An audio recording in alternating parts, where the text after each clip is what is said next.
Thank you, Sebastian, for joining us. I know tonight is another tough night for this group. Yeah. This team has been working, very hard to get a result, to break this streak. For you, what's the sense of urgency amongst this team right now to get things back on track? Yeah, I mean, it's obviously very disappointing.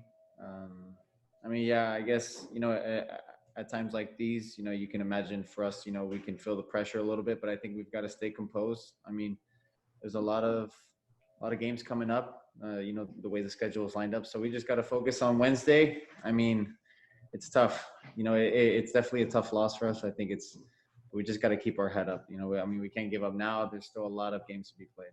So. When you look at the attacking third tonight, some of the touches and the ability or inability to maintain possession of the ball, is the chemistry there for this group right now?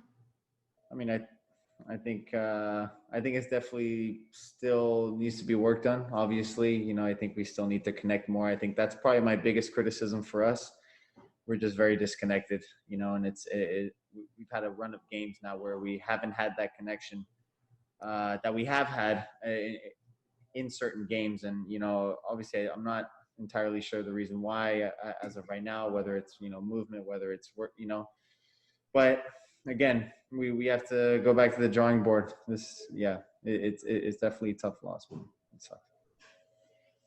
The first half, this team came out very aggressive, very on the ball. Second half, we didn't see that same level. When you're absorbing that type of pressure and don't have that possession, how challenging is it to turn and create offense and have that flow in the attacking third?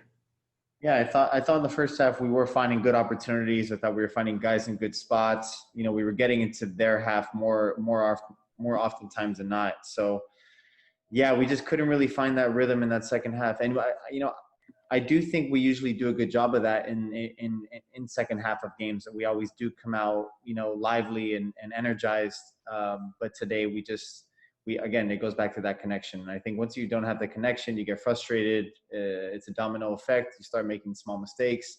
You kind of lose that confidence. And of course, when they go 2-1 up off another penalty that we give away, and now you're chasing the game.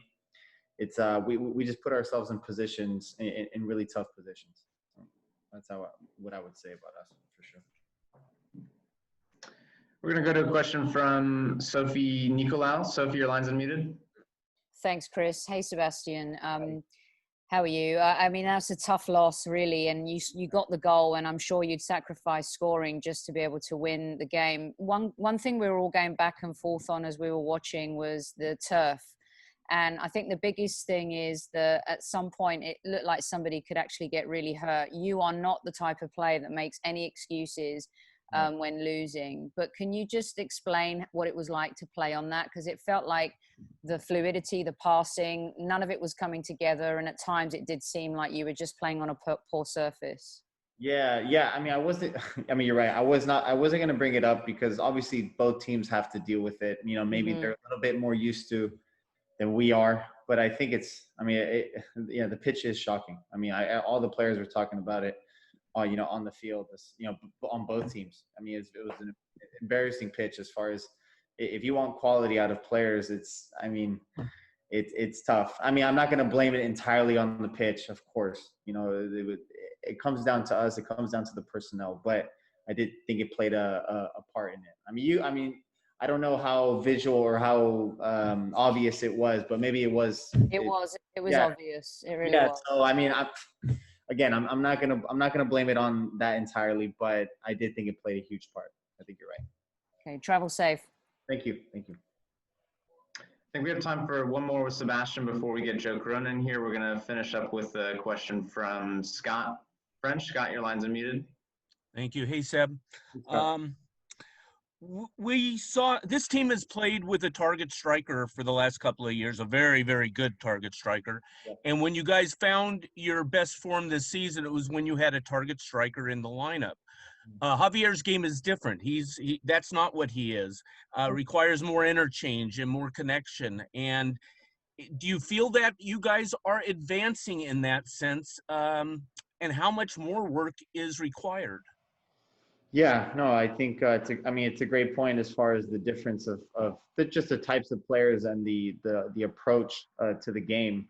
It's so different. It's night and day. So again, I think it was easy with Ibra. I mean, if you need an outlet and you just need to knock it up the field, of course he's going to be that target man that can bring it down, or even Zubac at times has done a really good job of that.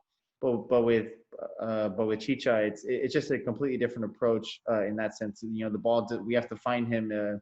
He has to he has to be a target in a sense, but the ball has to be more on the ground than in the air. So it's a big difference. I think it's a work in progress, obviously.